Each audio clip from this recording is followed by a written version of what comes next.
작년 말에 거의 한 20년 만에 그 연락이 된 그 집사님이 한 분 계세요.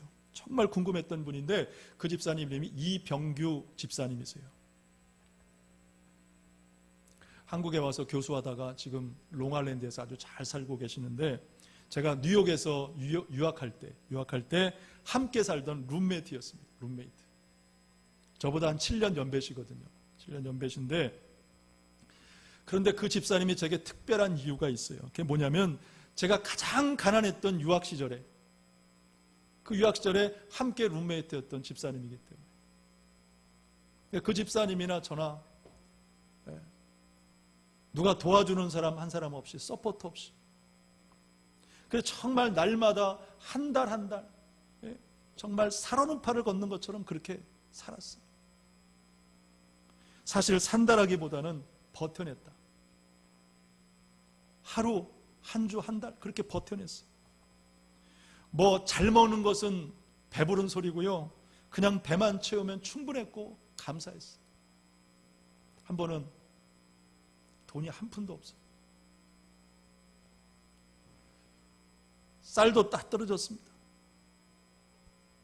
냉장고를 열어보니까 냉장고에도 먹을 것이 아무것도 없었어요. 그러다가 생각난 것이,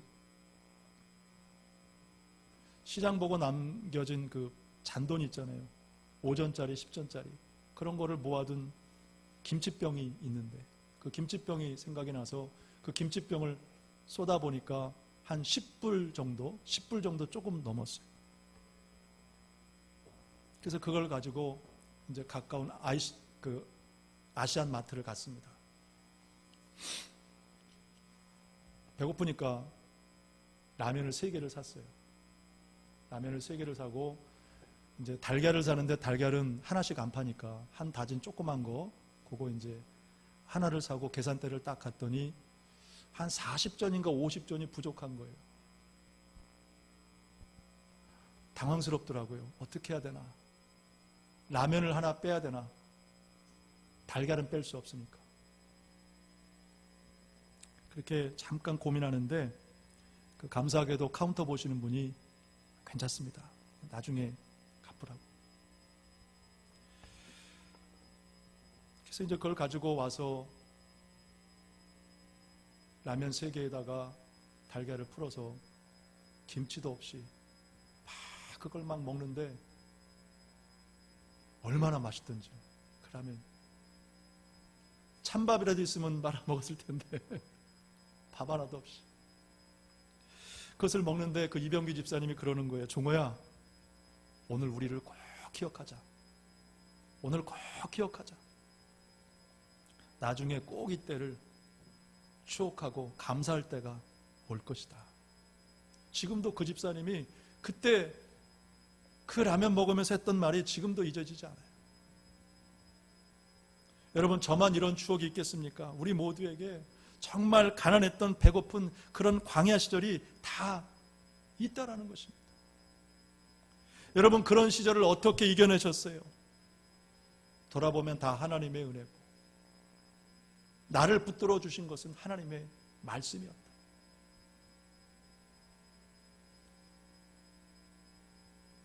시편 73편 말씀에 보면 그 시인이 악인의 형통을 보게 됩니다. 악인들이 형통하는 그런 것을 봤어요. 그러면서 거기 3절 말씀에 보니까 내가 질투하였다 그랬어요. 여러분, 그렇죠?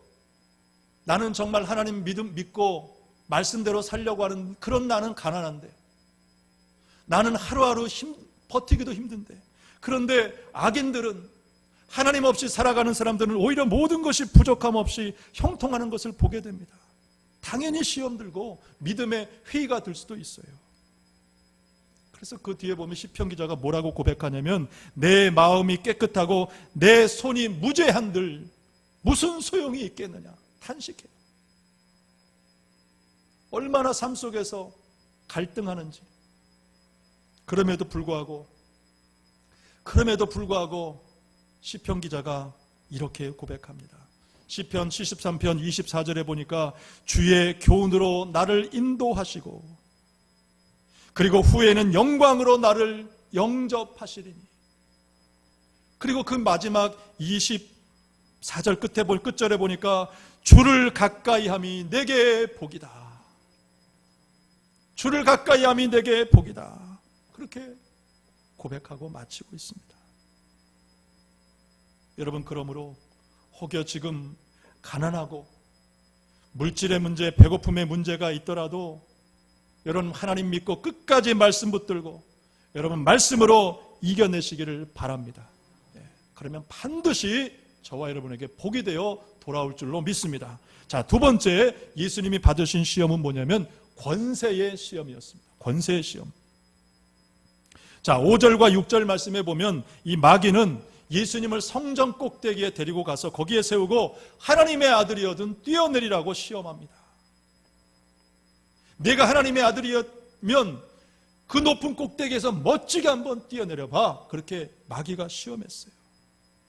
자, 여러분, 만약에 예수님께서 그 성전 꼭대기에서 뛰어내리셨다면 어땠을까요? 그것을 바라보면서 사람들이 열광하고 슈퍼스타, 슈퍼맨이다. 그리고 그 자체로 당신이 하나님의 아들이라는 것이 증거가 됐을 거예요. 나에게는 이런 파워가 있다. 나에겐 이런 권세가 있다. 그런데 예수님은 그러지 않으셨어요. 왜냐하면 예수님은 그런 권세나 또 허세나 명예나 영광 같은 것에 마음을 빼앗길 수 없으셨기 때문입니다.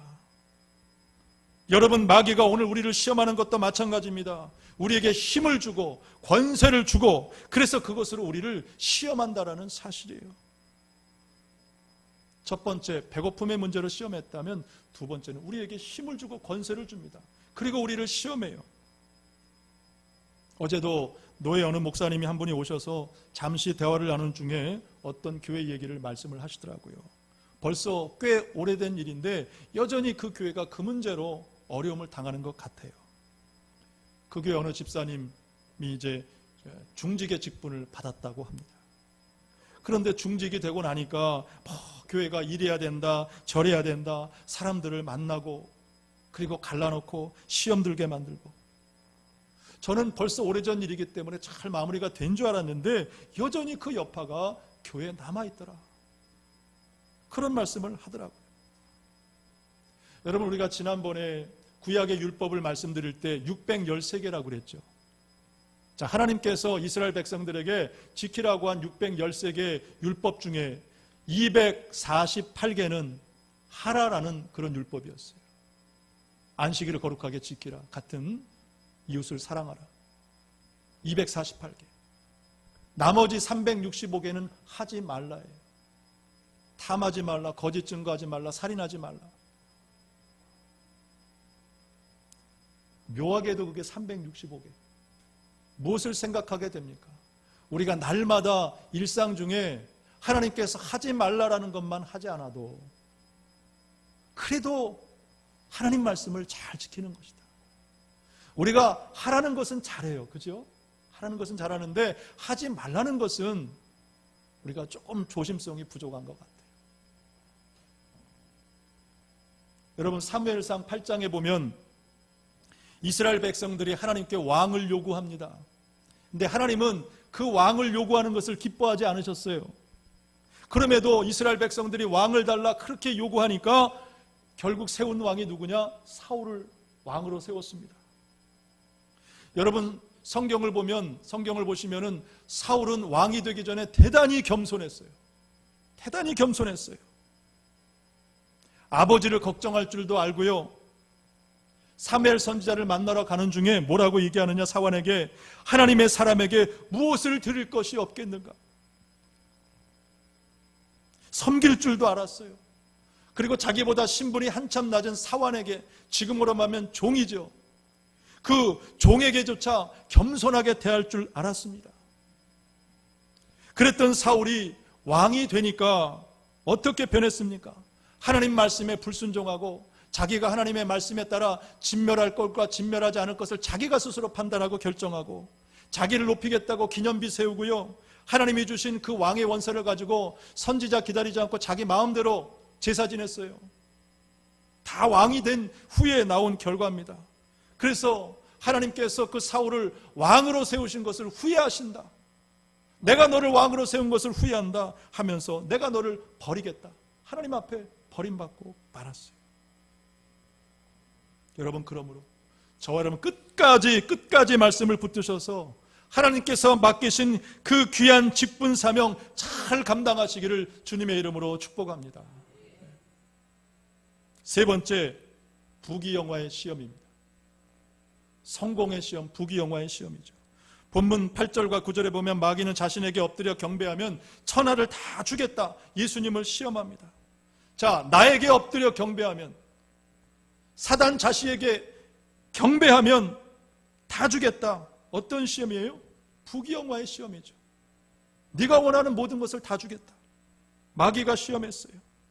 여러분, 그래서 마귀는 처음에 이 배고픔의 문제, 어떤 그런 문제로 시험하고, 그 다음에는 직분의 문제, 어떤 권세의 문제로 시험하고, 그리고 마지막에는 부귀영화, 모든 사람들이 생각하는 그 성공에, 그걸 가지고 우리를 시험한다는 것입니다.